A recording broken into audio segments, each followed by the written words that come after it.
खत्ते में जो बिगड़ गए अचानक हालात किसी और कई एक तो पहले बिगड़े हुए थे, गजा में जो जारियत हो रही है, सऊदी अरेबिया तो और सऊदी अरेबिया यूएई और ये सारे मुल्क तो उसको बहुत ज़्यादा उसमें अभी भी कोशिश कर रहे हैं। अभी मैं बात कर रहा हूँ ना आपसे इस वक्त, तो फतह और हमास दोनों के डेलीगेशन कायरा में मौजूद हैं और कोशिश हो रही है कि वही मैंने आपसे बात की थी कि ये 20 जनवरी से पहले पहले सीज़ फायर चाहिए, ये लिंडसे ग्राम कह के गए हैं और नेतन्याहू भी आगे पीछे दाएं बाएं वो, लेकिन वो मैं अभी उस इशू पे आता हूँ। तो ये जो है ये मुलाकात, लेकिन खत्ते में एक नया फड्डा पड़ गया है और नया फड्डा जो है वो पड़ा है शाम के अंदर। अच्छा, शाम जो है ये ज़हन में रखें कि सर जंग के दौरान शाम जो है वो सीरिया जो है वो उसका टिल्ट हमेशा सोवियत यूनियन की तरफ रहा है, हाफिजुल असद और सर टिल्ट। और सीरिया जो है वो उसकी एक दौर में पाकिस्तान के साथ भी ताल्लुकात उसके अच्छे नहीं रहे, पाकिस्तान के ताल्लुकात भी अच्छे नहीं रहे क्योंकि जो हाफिजुल असद हैं वो भुट्टो साहब के बहुत करीब थे, भुट्टो साहब के बहुत करीब थे। और उसके बाद जब ये सारा हुआ सिलसिला, ज़िया-उल हक साहब से हाफिजुल असद साहब ने कई दफ़ा गुजारिश की तो ज़िया-उल हक साहब नहीं माने। ज़ाहिर है कि उस वक्त जो भी हालात थे, कई अरब ममालिक की तरफ से बात हुई थी, लेकिन ज़िया-उल हक साहब ने बहरहाल भुट्टो साहब को फांसी देना मुनासिब समझा। तो हाफिजुल असद साहब फिर सीरिया चले गए थे, जो मुर्तज़ा भुट्टो और शाहनवाज भुट्टो। तो ये सारा सोवियत यूनियन, अफ़गानिस्तान, यहाँ पर जो कम्युनिस्ट ब्लॉक था उसने फिर जो है वो टूवर्ड्स ये जो ग्रुप था जिसमें यानी पाकिस्तान में भी जो लोग थे वो जो कम्युनिस्ट साइड पे थे वो उस तरफ, तो सीरिया उसमें आगे आगे था। तो मैं ये बता रहा हूँ कि सीरिया में अचानक जो है वो वहाँ पर वो हरकतुल हयातुश शाम जो है वो फाल हुई। अच्छा, ये ज़हन में रखें कि वो ये सुन्नी ग्रुप्स हैं, लेकिन इन सुन्नी ग्रुप्स ने, और इसमें नुसरा भी है, एक ग्रुप नुसरा भी है जो कि अलकायदा के साथ रही है। दाइश के बहुत ज़्यादा लोग इसमें शामिल नहीं हुए, लेकिन बहरहाल सुन्नी मिलिटेंट्स एक्सट्रीमिस्ट जो होते हैं ना, तो वो इसमें शामिल हुए, दाइश में शामिल नहीं हुई। इन्होंने जनाब वो बशार उल असद का तख्ता उलटने के बाद वो तो सीरियन फ्री आर्मी और ये सारा खड़ा हुआ था, उस वक्त बहुत से मुल्कों ने सपोर्ट किया था बशार उल असद को। मैंने तो इस प्रोग्राम में पहले बात की कि मैं एक दफ़ा एक खलीजी रियासत में बैठा हुआ था, तो वहाँ एक साहब एंटर हुए, उनके पीछे पीछे बहुत सारी सिक्योरिटी। मैंने कहा ये कौन है भाई, एक होटल में मैंने कहा ये कौन आदमी है, उन्होंने कहा ये सीरिया का प्रेसिडेंट है। मैंने कहा यार वहाँ बशार उल असद नहीं होगा, नहीं ये अभी अगले हफ्ते ही होगा। खैर वो पता नहीं किधर गया, दबड़दूज हो गया, उसको वो कोई बशार उल असद का दोस्त बुला के कहीं उसको खाना छाना खिलाया जा रहा था। बहरहाल ये ख़त्म हो गया वहाँ पे, ये जो तलखियाँ थी ख़त्म हुई।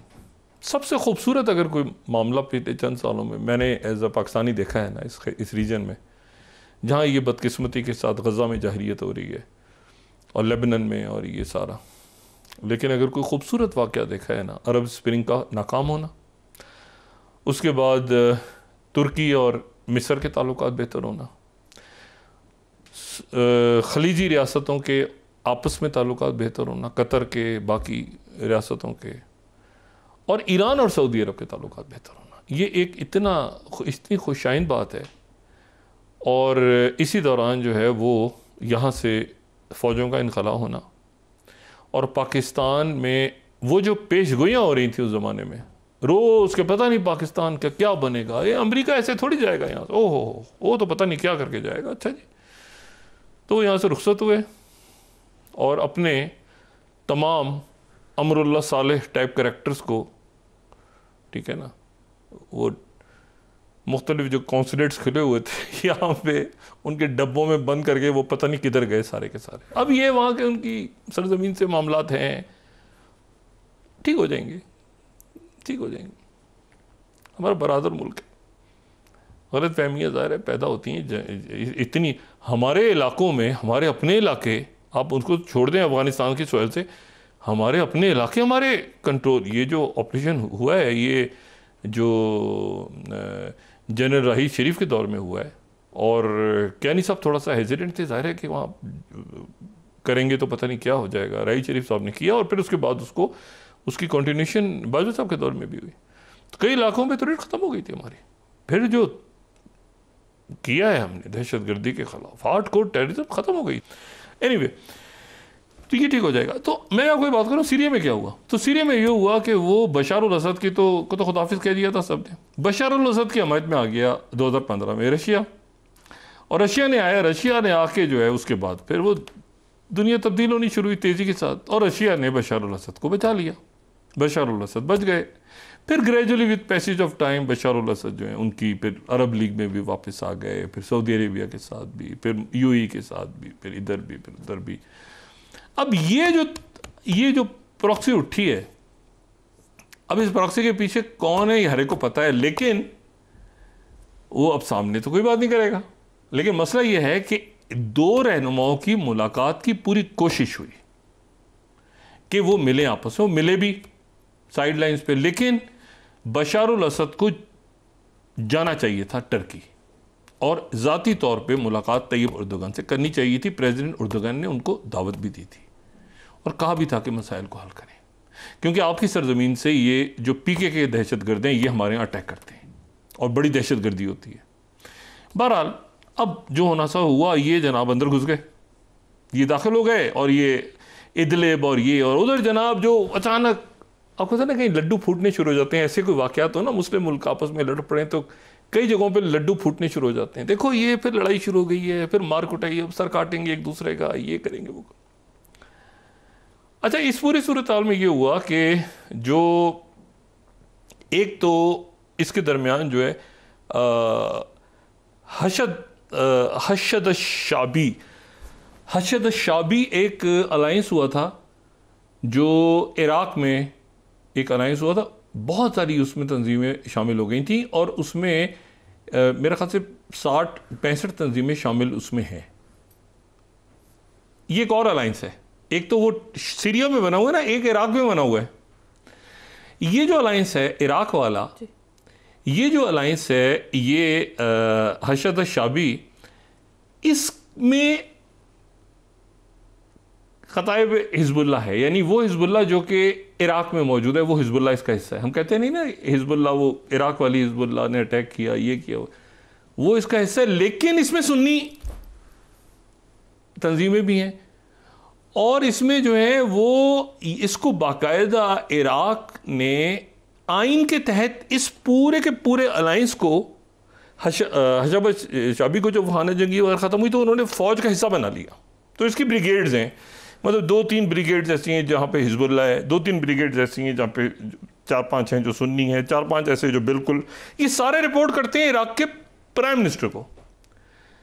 अब उसकी 2-4 ब्रिगेड जो हैं जो कि बशार अल असद को सपोर्ट करती रही हैं, वो दाखिल हो गई जनाब सीरिया के अंदर कि इनकी हम फेंटी मारेंगे, सामने से दूसरी जो भी मलेशिया के पीछे जो भी है हम फेंटी मारेंगे दोबारा। वहाँ मलेशिया के टकराव होगा तो खाना जंगी फिर मामला।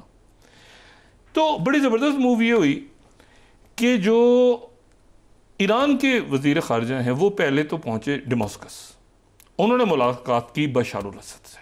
अब ज़ाहिर है बशार अल असद के हामी, तो ईरान ने बड़ा सपोर्ट किया ना, ईरान और रशिया ने तो सपोर्ट किया बशार अल असद, तभी तो बचे। लेकिन फिर दोस्ती हो गई सबकी, और फिर उसके बाद वो टर्की पहुँचे, और ज़बरदस्त उनके जो वज़ीर ख़ारिजा हैं टर्की के, उनसे मुलाकात की। यानी वज़ीर ख़ारिजा ईरान के पहले दमास्कस गए, दमास्कस से टर्की गए, और टर्की ने ये कहा कि हम यहाँ पे स्टेबिलिटी चाहते हैं सीरिया में। और इसी दौरान एक और काम हुआ, वो जो दरमियान में पीकेके थी, यानी वो जो कुर्द लोग थे जो वहाँ दहशत, वो वहाँ से भाग गए, वो भाग गए। ये जब रशिया ने बॉम्बिंग शुरू की ना, तो ताकि शायद ये दोबारा से कहीं आपस में कुछ होगा, उधर यरूशलेम में, तल अवीव में कहीं लड्डू वड्डू खाने शुरू कर दिए थे लोगों ने कि ये आपस में। तो ये हुआ कि वो पीकेके वाले भाग गए बीच में से। वो जो मलेशियाज आई, उन्होंने कहा 1 मिनट, ये पीकेके तो भाग गई, तो पीकेके भाग गई तो टर्की का इशू भी ख़त्म हो गया। साथ ही ये ध्यान में रहे कि 2023 में एक शख्सियत की मुलाकात हुई थी शी जिनपिंग के साथ, और Xi Jinping premier Xi Jinping के साथ जब मुलाकात हुई थी तो कॉम्प्रिहेंसिव नहीं, लेकिन जो सेकंड है यानी स्ट्रेटेजिक पार्टनरशिप सीरिया और चाइना के दरमियान साइन हो गई थी। चाइना और सीरिया के दरमियान प्रीमियर शी जिनपिंग और बशर अल असद की मीटिंग के दरमियान। और ये जो यहाँ पर मैं ये एग्जैक्ट उसके वर्ड्स कोट कर रहा हूं कि ये स्ट्रेटेजिक पार्टनरशिप थी। आज चाइना का स्टेटमेंट आ गया, चाइना का स्टेटमेंट आ गया। रशिया को इधर इंगेज करने की कोशिश हो रही थी ना, चाइना का स्टेटमेंट आ गया कि ये जो नॉर्थ ईस्ट में इशू है जो खड़ा हो रहा है, हम मुकम्मल तौर पे फ्रेंडली माहौल चाहते हैं, स्टेबिलिटी चाहते हैं, डिस्टेबलाइज करने की कोशिश जो हो रही है वो कामयाब नहीं होगी। शाम को चाइना का स्टेटमेंट आया। ये ध्यान में रखें कि चाइना जो है वो रशिया के साथ है इस वक्त, और ये छोटे मोटे इधर उधर जो फितने फसाद हो रहे हैं कहीं, तो चाइना और रशिया अपने उस पूरे सिलसिले में जहाँ पर कहीं गड़बड़ की सूरत हाल होती है, कोशिश ये हो रही थी कि उधर से जो है वो एक मुल्क कुछ उधर चले जाएँ, कुछ उधर चले। उधर ईरान के सदर ने अमीर कतर से बात की, अमीर कतर बरतानिया जा रहे हैं, शायद बहुत ज़बरदस्त उनका भी ताल्लुक हो रहा है। अच्छा, ये जब हुआ तो अमीर कतर से बात की ईरान के सदर ने भी। ईरान के सदर ने कल जो है वो तो बशर अल असद बात कर चुके यूएई के प्रेसिडेंट से, तो मुल्कों ने आपस में ये मामला तय किए। तो ईरान के जो सदर हैं उन्होंने अमीर कतर से बात की, उधर से चाइना का स्टेटमेंट आ गया कि हम तो स्टेबिलिटी चाहते हैं और ये डिस्टेबल। उधर से ईरान के जो वजीर खारजा हैं वो टर्की पहुंच गए, टर्की ने कहा हम भी स्टेबिलिटी चाहते हैं। वो पीकेके वाले दौड़े, उन्होंने कहा एक मिनट ठहर दो, ये हटो बचो, वो पहाड़ वहाड़ छोड़ के भाग गए। इधर से ये हिजबुल्लाह की 2-3 ब्रिगेड्स दाखिल हो गए। इन्होंने कहा अच्छा ये जो भी मलेशिया है इसकी पेंटी लगाते हैं। वो आए हुए थे तो पीके वो अब वो जबरदस्त हो गए। उम्मीद ये है कि इदलिब और ये जो सारा इलाका है ये साफ़ हो जाएगा, क्योंकि चाइना रशिया अरब ममालिक सारे इस वक्त कोई डिस्टेबलाइजेशन नहीं चाह रहा, क्योंकि इसका नेट फ़ायदा जो है वो नेट नुकसान, आप कहें नेट नुकसान इसका फ़लस्तीनियों को होगा और लेबनान को होगा। और ये बात ध्यान में रखें कि आज मैं सिर्फ एक मिनट लेके वापस आता हूँ। आज एक बहुत इम्पॉर्टेंट दौरा, 2 इम्पॉर्टेंट दौरे हैं, उसे मैं मिस ना कर जाऊँ। एक तो मैंने जिक्र किया MBS जो है वो गए हैं UAE। दूसरा प्रेसिडेंट मैक्रोन सऊदी अरब पहुँचे हैं 4 रोज़ के लिए, 3 या 4 रोज़ के लिए। प्रेसिडेंट मैक्रोन जो है ये ध्यान में रखें कि लेबनान के अंदर सबसे इम्पॉर्टेंट रोल इस वक्त फ्रांस कर रहा है, और सऊदी अरेबिया जो है उसको 1926 में माना था। सबसे पहले जिन मुल्कों ने तस्लीम किया था उनमें फ्रांस था। बड़े ज़बरदस्त ताल्लुकात हैं फ्रांस के, हालांकि ये फ्रेंच मैंडेट अलग था, ये अलग था ब्रिटिश मैंडेट, लेकिन फ्रांस और सऊदी अरब के ताल्लुकात। प्रेसिडेंट मैक्रोन सऊदी अरब में हैं, उनके वज़ीर ख़ारजा लेबनान में हैं, हमास की और फतह के लोग मौजूद हैं कायरो में।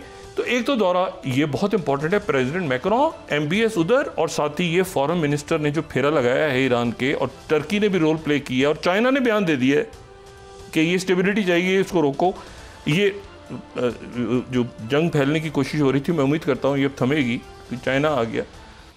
और एक दौरा और है, नेपाल के प्राइम मिनिस्टर ओली का पहला दौरा चाइना का।